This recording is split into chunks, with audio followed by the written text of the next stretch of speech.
we're just 1 week away from the critical midterm elections. 1 week. And in this final stretch of these races, one key issue for voters is now surging to the front of the pack of issues, according to polls, and that issue is crime. Tonight, we're going to try to explain why this issue seems to be resonating with so many voters, and we'll investigate whether the perception of rising crime matches reality. So let's begin by examining this through the lens of one particular high-profile assault. David DePape, the man accused of attacking Paul Pelosi last week, he entered a not guilty plea just a few hours ago to all state charges during his initial court appearance. According to the alleged assailant's own words, quoted in an affidavit, DePape's main target was House Speaker Nancy Pelosi. A sharer of far-right conspiracy theories, DePape allegedly intended to break her kneecaps with a hammer. Today, DePape's attorney addressed reporters outside the courtroom. There's also been a lot of speculation regarding Mr. DePape's vulnerability to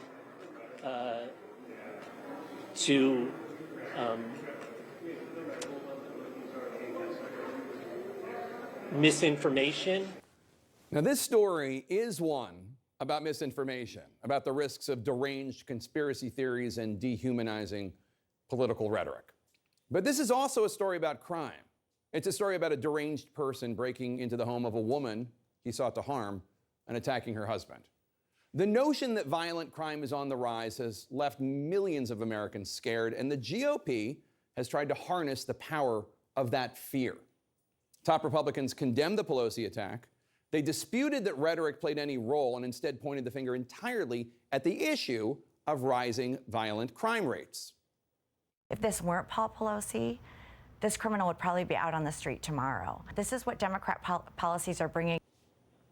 It's a potent issue that Democratic consultants tell me has been effectively used against their Senate nominees in Pennsylvania, Wisconsin, and North Carolina, as well as other Democrats elsewhere. More than $98 million this election cycle has been focused by Republicans on ads attacking Democrats on crime. That's about $22 million more than Republicans spent on ads attacking Democrats on inflation. Now, each ad, of course, making the case in 30-second sound bites that Democratic policies on crime make us all less safe. Take it from us. Mandela Barnes' policies are a threat to your family. Barnes wants to defund our police. Violent crime terrorizing New York. But while police fight to put criminals behind bars, Sean Patrick Maloney fought to let them out. Lying politician Gabe Vasquez wants to defund the police. We can't trust him to keep us safe. Now, every one of those ads can and should be fact-checked, but the bigger question for us tonight is this. Is life in America actually more dangerous than it used to be? Here's what we know about crime at the national level. After years of decline, national rates of violent crime did rise during the COVID-19 pandemic. Between 2019 and 2020, the Trump years, the U.S. homicide rate rose about 30%. That's the highest increase recorded in modern history. Then in 2021, during Biden, the homicide rate rose 4.3%, according to the FBI. But the overall violent crime rate, not only counting homicides, all violent crime, well, that actually declined by 1% nationally, according to the FBI. So nationally, it appears homicides are up. The overall violent crime rate is slightly down. Regionally, though, where you live, well, that's a mixed bag. Take Oklahoma, with the Democratic candidate for governor, Joy Hofmeister. She's the one running against Republican incumbent Kevin Stitt on the issue of crime. Let's talk about the facts. The fact is, the rates of violent crime are higher in Oklahoma under your watch than in New York and California. That's a fact. We'll have that fact checked by the Frontier Superintendent. Hofmeister was mocked by her Republican opponent and even questioned by the moderator. But when the Frontier, the Oklahoma City newspaper, fact-checked her, she was right. And Oklahoma is hardly alone. The Major Cities Chiefs Association says in the first 6 months of this year, robberies and aggravated assaults increased in cities of more than 500,000 people. But this is where statistics can often be used to make whatever point you want to make. The Major City Chiefs Association says murders are down in aggregate in the 70 urban areas they looked at. But for 30 of those 70, murders are up. And those include Atlanta. There are big races in Georgia right now. And Denver, big races in Colorado. Milwaukee, governor and Senate seats on the line in Wisconsin. When crime rates go up, local prosecutors pushing criminal justice reform policies, they often get blamed. Is that fair? It's usually a lot more complicated than that. Take Boston, where the district attorney stopped prosecuting nonviolent offenses. What happened there? Violent crime decreased by 15% in 2021. And take two cities that increased their police budgets. Indianapolis, Indiana, and Mobile, Alabama. They increased their police budgets and saw an increase in violent crime last year. Now look, the economy clearly ranks as the top issue for voters as we head into the midterm elections in 1 week. But in the latest polling from CBS News and YouGov, 65% of you said the issue of crime will be very important to your vote. A separate poll released by Gallup last week finds Americans are more likely now than at any time over the last 5 decades to say there's more crime in their community than there was a year ago. 56% of you say there's more crime where you live now than last year. 56%. And that's a trend that's been building over the last few years since 2020, when Joe Biden was elected. Crime is a big darn deal. It used to be elsewhere, but now it's in our own neck of the woods. We want to move, yes, because of crime. We want out. We live in an area where there is quite a bit of crime, so we are concerned about that.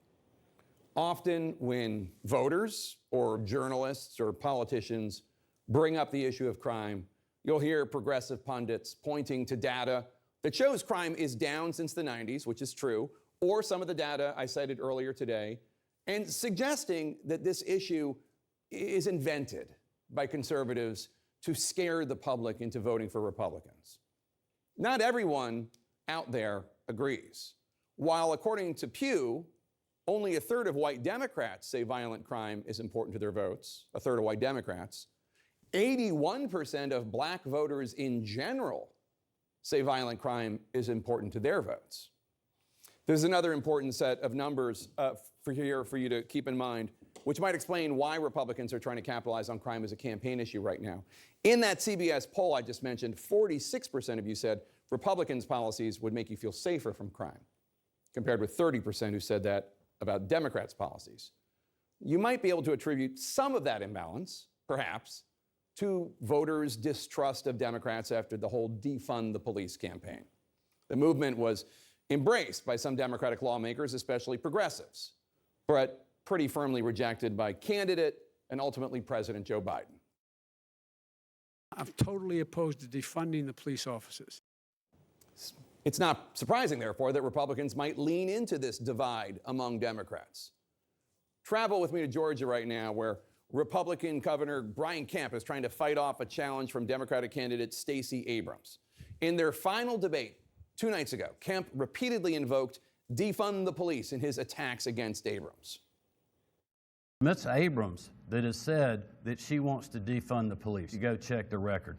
Because Ms. Abrams on CNN got asked the question, would she defund the police? And she said, yes. For the record, Abrams told CNN in June 2020 yes to some defunding if need be, though she said she found the overall question a false choice. But is it? To the West Coast now, to Oregon.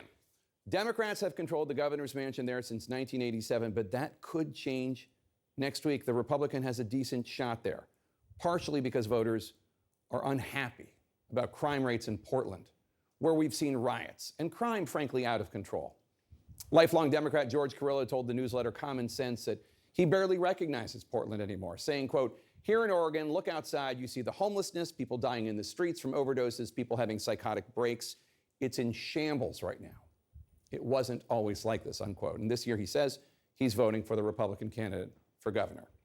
In Colorado, a state Joe Biden carried by 13 points, Republicans say they see an opening to unseat Democratic Senator Michael Bennet. And rising MAGA star Ron DeSantis has cut an ad for Republican candidate Joe O'Dea. where DeSantis mentions, you guessed it, crime. Colorado needs new leadership. Joe's focused on building the wall and cracking down on crime. We'll talk to O'Day in just a moment. When you watch political TV ads on crime, you might not even hear any real solutions being proposed, ones that would make a difference. You might just hear pablum. But you also might be comforted to hear someone out there even acknowledging that it's a problem, that it's a fear. All politics are local, goes the cliche. And when it comes to crime, that is especially true. Local as in here. Your personal experiences might not be reflected in data. If you don't feel safe, if you or someone you care about has been accosted or assaulted, that's your experience. Fear is primal. It's a crucial emotion. It mobilizes us to respond to life or death situations, avoiding danger at all costs. You can hear the data. Violent crime might be down in your area, but if you feel there's a threat, that's real to you. And emotions motivate voters.